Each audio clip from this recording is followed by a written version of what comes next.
Welcome to MajorDose. இப்போ நம்ம எங்கே வந்திருக்கோம் அப்படின்னு சொல்லி பார்த்தோம்னா வலையப்பட்டிக்கு பக்கத்தில் தாங்க வந்திருக்கோம்.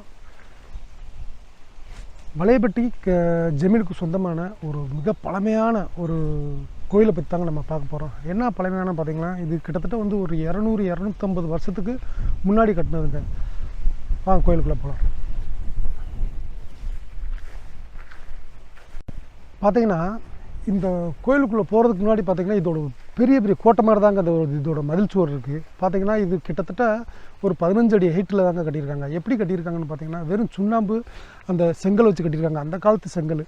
அப்புறம் இதோட தூண் பாருங்களேன், வெறும் அந்த பாறைகளை வந்து செதுக்கி எடுத்து நல்ல ஒரு அழகான தூணாக வச்சு கட்டி செஞ்சுருக்காங்க. இது கோட்டையை பாருங்கள், இதோட நுழைவாயில் பாருங்கள் எவ்வளோ பெருசாக இருக்குன்னு சொல்லிட்டு. பார்த்தீங்கன்னா இந்த கோயில் கோட்டையை பாருங்கள் ஏன் இப்படி இருக்குன்னு சொல்லியாச்சுன்னா, 250 வருஷம் அப்படின்றனால யாருமே வந்து இதை வந்து மெயின்டைன் பண்ணலைங்க. மெயின்டைன் பண்ணாத காரணத்துலாம் பார்த்தீங்கன்னா இது அங்கங்கே செதில் அடைஞ்சிருக்கு. இந்த கோட்டைச்சுவர் பாருங்கள் வெறும் சுண்ணாம்புலையும் செங்கல்லையும் தான் கட்டியிருக்காங்க. இதோட நுழைவாயில் பார்த்தீங்கன்னு வச்சுங்களேன், கிட்டத்தட்ட ஒரு 15 அடி இருக்கும் உயரம். அகலம் பார்த்தீங்கன்னா ஒரு 6 அடி இருக்கும். பாருங்கள் வெறும் கல் தூண்லேயே தான் இருக்குது. ஆனால் மெயின்டைன் இல்லாத காரணத்தினால வந்து செதிலடைஞ்சு அப்படியே கிடக்குது. இதில் இன்னொரு விஷயம் என்னென்னு பார்த்தீங்கன்னா, இங்கே வந்து ஒரு பாலடைஞ்ச கிணறு இருக்குது. அதாவது அந்த காலத்து கிணறு. வாங்க அந்த கிணறு போய் காமிக்கிறேன், எவ்வளோ ஆழம் இருக்குன்னு சொல்லி காமிக்கிறேன் வாங்க.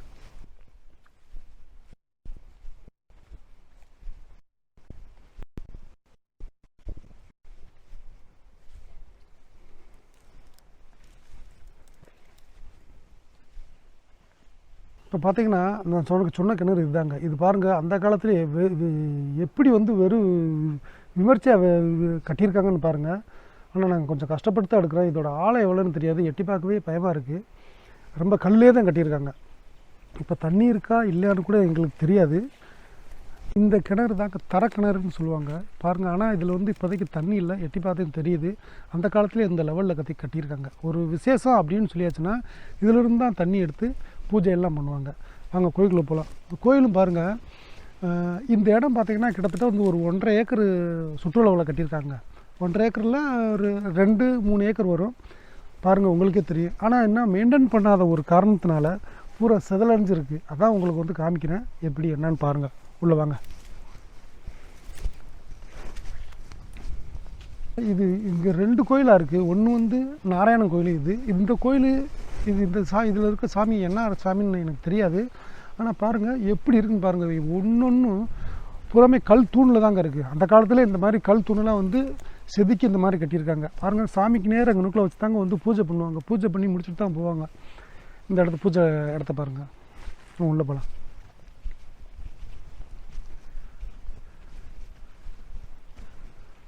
பாருங்கள் இந்த கல் தூண்லாம் பாருங்கள், இந்த மாதிரி ஒரு சிலையெல்லாம் செதுக்கியிருக்காங்க.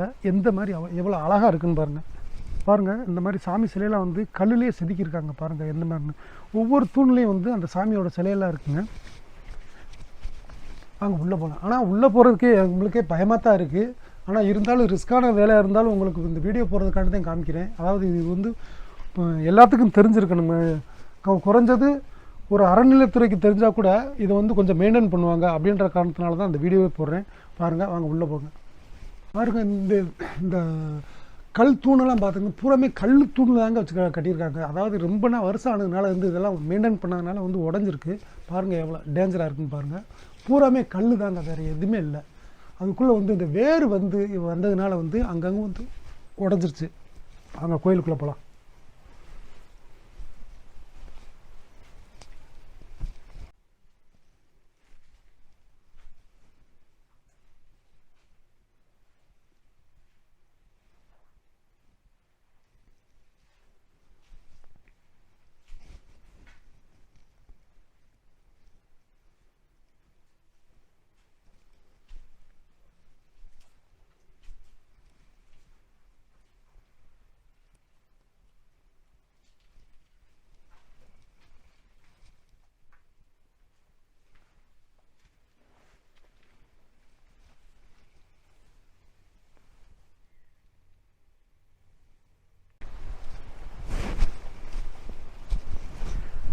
பார்த்தீங்கன்னா உள்ளே போனேன் பார்க்குறதுக்காண்டி. அது ரொம்ப இருட்டாக இருக்குது, அது உள்ளே போய் எடுக்கவும் முடியல. அவ்வளோ த்ரில்லிங்காக இருக்குது. எனக்கே பயமாக இருக்குது, ஏன்னா பாலடைஞ்சிருக்கிறதுனால வந்துட்டு இதை வந்து கிளியராக காமிக்க முடியல.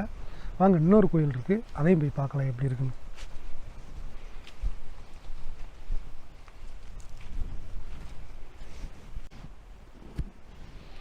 இங்கே பார்த்தீங்கன்னா இது மேலே வந்து இந்த அரச மரம், ஆலமரம் இந்த மாதிரி வந்து விதைகள் வந்து இருந்து வளர்ந்ததுனால மரம் பெருசாகிடுச்சு. பாருங்கள் எப்படி இருக்குன்னு சொல்லிட்டுன்னு. இது வந்து சரி பண்ணலாம், அறநிலையத்துறை வந்து நினச்சாங்கன்னா இதெல்லாம் சரி பண்ணலாம். இதனால தான் வந்து இந்த கோயில் வேர்ப்பு போய் கோயில் வந்து செதல அடைஞ்சிருக்கு. பாருங்கள், அங்கேயே வளர்ந்துருக்கு. அப்போயே பாருங்கள், அந்த மூலவர் இருக்க இடம், அந்த நாராயணசாமி இருக்க மூலவர் இருக்க இடம் வந்து எவ்வளோ பெரிய கோரமாக கட்டியிருக்காங்க பாருங்கள். அதுதான் அந்த காலத்தில். அதாவது நம்ம திருமல நாயக்கர் மகால்லாம் பார்த்துருப்பீங்க, பூரா வந்து சுண்ணாம்புலேயே தான் கட்டியிருப்பாங்க. அதே மாதிரி தான் அது சுண்ணாம்புலேயே தான் கட்டியிருக்காங்க. அதில் ஒவ்வொரு சிற்பமும் பார்த்திங்கன்னா ரொம்ப அழகாக இருக்கும். ஆனால் வந்து பாருங்கள் எப்படி தெரியுதுன்னு சொல்லிட்டு.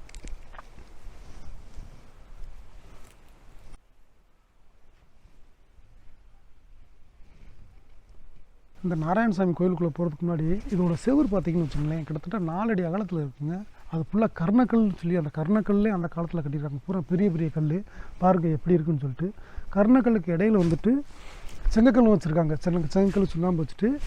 ஆனால் இப்போ இந்த வெளியில் இருந்த கர்ணக்கல்லாம் வந்து விழுந்துருச்சு. இப்போ உள்ளே இருக்கிறதெல்லாம் இருக்குது. அதில் தான் வந்து இந்த பில்டிங்கே நிற்கிது. சாமி கோயில். வாங்க உள்ளே போகலாம். இந்த கல் தூணெல்லாம் பாருங்கள், பூராமே கல்லில் தான் கட்டியிருக்காங்க. இந்த கல் தூணில் பாருங்கள், அந்த காலத்துலேயே இந்த மாதிரி நல்லா சிற்பம் செதுக்கி வச்சுருக்காங்க. பாருங்கள், ஒவ்வொரு தூண்லையும் வந்து இதே மாதிரி தாங்க இருக்கும். வாங்க உள்ளே போகலாம். ஆனால் அந்த கோயிலை விட இந்த நாராயணசாமியோட கோயில் வந்து கொஞ்சம் பெருசுங்க. உள்ளே கிட்டத்தட்ட பார்த்தீங்கன்னா ஒரு அப்போ அந்த காலத்துலேயே ஒரு 100 பேர் நின்று சாமி கும்பிட்ற மாதிரி தான் கட்டியிருக்காங்க. வாங்க கோயிலுக்குள்ளே போகலாம்.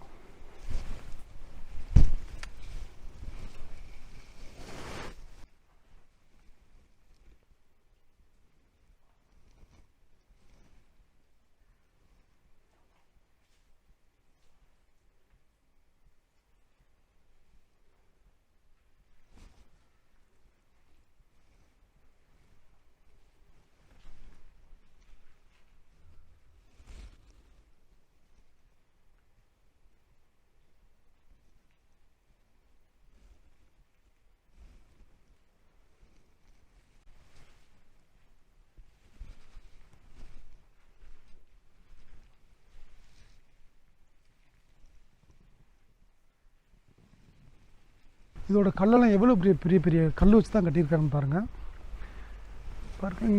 இந்த அரச மரம் தாங்க காரணம். இந்த சைடு செவுறு இடிகிறதுக்கு காரணம் பாருங்கள். எவ்வளோ பெரிய அரச மரம் வளர்ந்துருக்கு பாருங்கள். இது இந்த மரத்தோட வேரை பார்த்தாலே கிட்டத்தட்ட வந்து ஒரு 200 வருஷம் வேறு மாதிரி தெரியுது. அப்போ இருந்தே வந்து உள்ளே இறங்கி இப்போ பெருசாக வளர்ந்ததுனால இந்த செவுரெலாம் விழுந்துருச்சு. இங்கிட்டு வாங்க.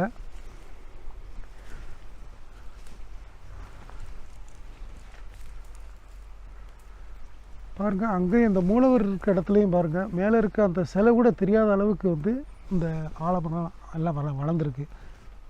இதுவும் பார்த்திங்கன்னா இன்னும் கொஞ்சம் நாளில் கூட இடிஞ்சால் இருந்துடும். ஆனால் அதுக்கு முன்னாடி நம்ம கொஞ்சம் இதை மெயின்டைன் பண்ணோம்னா கொஞ்சம் நல்லாயிருக்கும். அந்த காலத்துலேயே எந்த மாதிரி செங்கல் கல் வச்சு கட்டியிருக்காங்க பாருங்கள். இப்போ சின்ன சின்ன கல் தான், சுண்ணாம்புலேயே எவ்வளோ அழகாக கட்டியிருக்காங்க பாருங்கள்.